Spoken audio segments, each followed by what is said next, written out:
کیونکہ وہ آیا ہی ناحق طریقے سے تھا، اسی لیے اس کو اس کا فائدہ نہیں ہوتا ہے. اسی لیے اللہ تبارک و تعالیٰ نے بہترین تشبیہ دی ہے کہ ان الذین یأکلون الربا لا یقومون الا کما یقوم الذی یتخبطہ الشیطان بالمس من المس. ان الذین یأکلون الربا لا یقومون الا کما یقوم الذی یتخبطہ الشیطان من المس ذلك بأنهم قالوا انما البيع مثل الربا واحل الله البيع وحرم الربا. کہ دیکھیے کیسی بہترین تشبیہ دے کر اور تصویر کشی کر کے اللہ تبارک و تعالیٰ نے ہم کو سمجھایا ہے. اللہ تبارک و تعالیٰ کہتے ہیں کہ ان لوگوں کی مثال جو سود کا مال کھاتے ہیں، ان کی مثال ایسے ہی ہے کہ وہ ایسے ہی کھڑے ہوتے ہیں جیسے کہ کسی شیطان نے کسی کو چھو کر دیوانہ اور عقل باختہ بنا دیا ہو. یعنی وقتی طور پر وہ بہت زیادہ پاور میں اور زور میں نظر آتے ہیں، ان کے مال کا زور شور بہت نظر آتا ہے، لیکن نتیجہ کیا ہوتا ہے؟ جو آدمی دیوانہ یا عقل باختہ ہوتا ہے، کچھ وقت کے بعد اس کی پول کھل جاتی ہے اور وہ لوگوں کے نزدیک مردود بن جاتا ہے، مقبول نہیں رہتا. تو یہی مسئلہ ایک حرام اور رشوت کے ذریعے کمائے مال کا ہوتا ہے. ہوتا یہ ہے کہ اس کے بعد اس کا سارا مال ضائع ہو جاتا ہے اور اس کو وہ فائدہ ہوتا ہی نہیں جس کے لیے اس نے وہ مال کمایا تھا. تو یہی بات ہے احل اللہ البیع وحرم الربا. اس لیے ان دو بنیادی باتوں کے لیے بہت زیادہ ضروری ہے. ایک تو یہ کہ یاد رکھیں کہ حرام کما کر ہم اپنے مقدور سے زیادہ اور ہمارے مقدر اور نصیب سے زیادہ ہم نہیں کما لیں گے، اور دوسرے یہ کہ اگر کمائیں گے تو اس سے فائدہ کچھ نہیں اٹھائیں گے. ہو سکتا ہے شیخ کے پاس اور بھی کچھ باتیں ہوں. جزاکم اللہ خیر. اس نکتے کے سلسلے میں جو ہمارے پیش نظر ہے کہ مال کے سلسلے میں ہمیں حلال ذرائع ہی کیوں اختیار کرنا چاہیے اور حرام ذرائع سے کیوں بچنا چاہیے، اور وہ کون سے ذرائع ہیں جو حلال ہیں اور وہ کون سے ذرائع ہیں جو حرام ہیں، بہت ہی اہم اور اصولی باتیں ہمارے سامنے آئیں.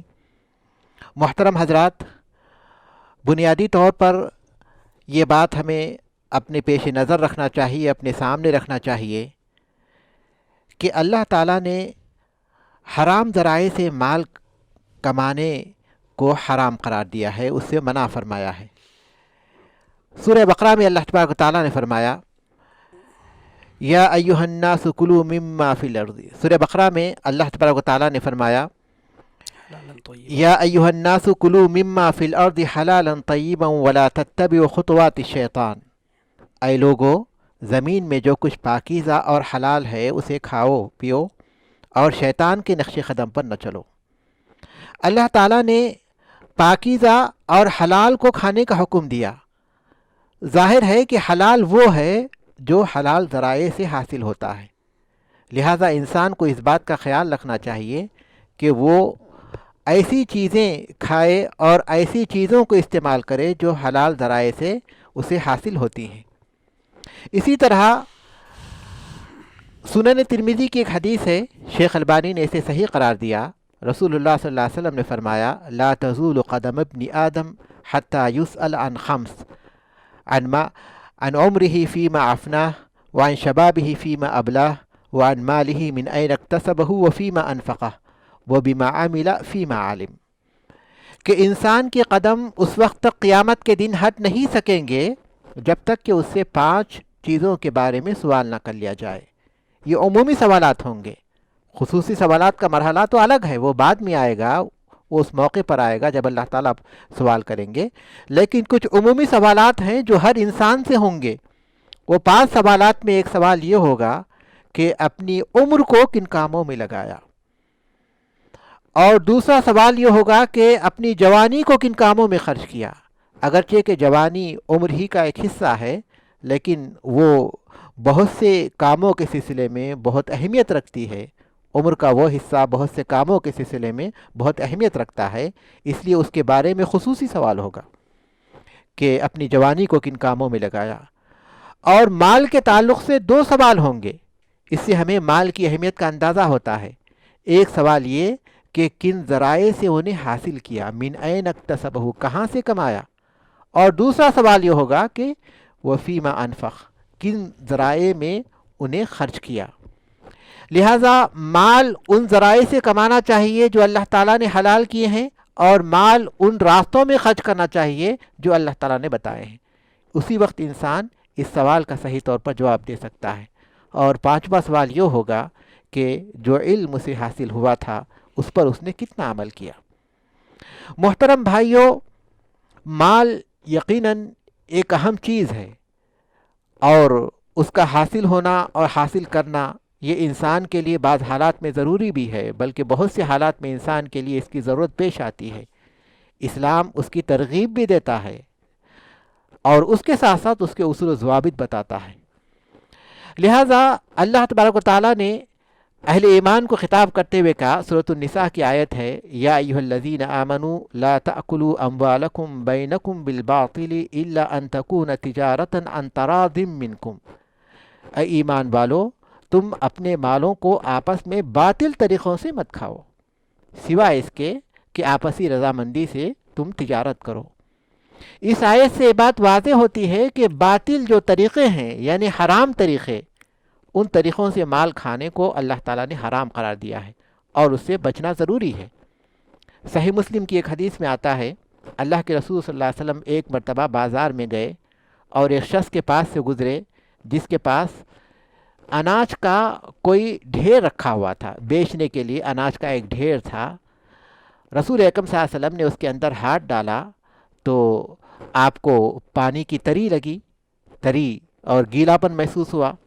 تو آپ نے پوچھا کہ اے کھانے والے، اے غذا والے، کیا چیز ہے، کیوں اس میں جو ہے اندر گیلا ہے، اوپر سوکھا ہے؟ تو اس نے بتایا کہ اللہ کے رسول صلی اللہ علیہ وسلم رات میں بارش ہو گئی تھی جس کی وجہ سے وہ بھیگ گیا تھا۔ تو آپ نے فرمایا تو پھر وہ گیلا حصہ تم نے اوپر کیوں نہیں رکھا؟ کیونکہ لوگ اوپر حصہ دیکھیں گے سوکھا ہوا ہے تو سمجھیں گے کہ یہ اچھی چیز ہے اور لوگ خرید لیں گے، اس طرح انہیں دھوکہ ہوگا۔ تو آپ نے کہا کہ تم نے گیلا حصہ اوپر کیوں نہیں رکھا؟ پھر آپ نے فرمایا من غش فلیس منی، جو دھوکہ دے وہ مجھ میں سے نہیں ہے، اس کا مجھ سے کوئی تعلق نہیں ہے۔ اس سے بات واضح ہوتی ہے کہ مال کمانے کے سلسلے میں حلال ذرائع اختیار کرنا یہ ضروری ہے۔ اگر آدمی حرام ذرائع اختیار کرتا ہے تو وہ بہت بڑے خطرے سے دوچار ہوتا ہے، دینی حیثیت سے وہ یقینی طور پر اللہ تبارک و تعالیٰ کے غضب کا مستحق بنتا ہے۔ محترم بھائیوں، مال کمانے کے جہاں تک حلال ذرائع کا تعلق ہے تو اس سلسلے میں اہل علم کہتے ہیں الاصل فی المعاملات الاباحہ، معاملات میں اصل یہ ہے کہ ہر چیز مباح ہے، معاملات میں اصل ہر چیز مباح یعنی جائز ہے۔ لہٰذا بے شمار ذرائع ہیں، ان کو جمع نہیں کیا جا سکتا۔ ایک دو مثالیں ہم دے سکتے ہیں، ملازمت کرنا ہے صحیح طور پر، اور تجارت کرنا ہے، اور پھر دوسرے جو ذرائع ہیں ان میں سے کچھ ہمارے اس ٹاپک کا موضوع ہیں جو آگے آتے رہیں گے۔ لہٰذا ایک وسیع میدان ہے۔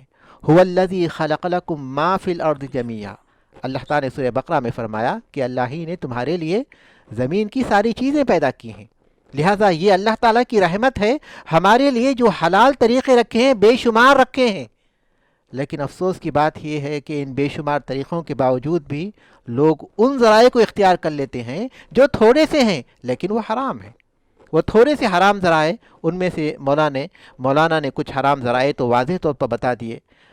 ان میں سے کچھ چیزیں ہیں، چوری کے ذریعے مال حاصل کرنا، ڈاکہ زنی کے لیے حاصل کرنا، جوا اور لاٹری کے ذریعے حاصل کرنا، سودی لین دین کے ذریعے حاصل کرنا، رشوت خوری، رشوت کے ذریعے مال حاصل کرنا، جھوٹی قسم کھا کر کسی کے مال پر قبضہ کرنا، ناپ تول میں کمی کرتے ہوئے مال حاصل کرنا، کاروبار میں دھوکہ دیتے ہوئے حاصل کرنا، حرام اشیاء کا کاروبار کرتے ہوئے مال حاصل کرنا، یا اپنے کاروبار میں حرام طریقوں کو استعمال کرتے ہوئے مال حاصل کرنا، اور اسی طرح یتیموں کا مال کھانا، خیانت کرنا، اور قرض لینے کے بعد عمدن جانتے بوجھتے اور طاقت رکھنے کے باوجود بھی قرض واپس نہ کرنا، یہ باطل طریقے سے، حرام طریقے سے، غلط طریقوں سے مال کمانے کے کچھ ذرائع ہیں۔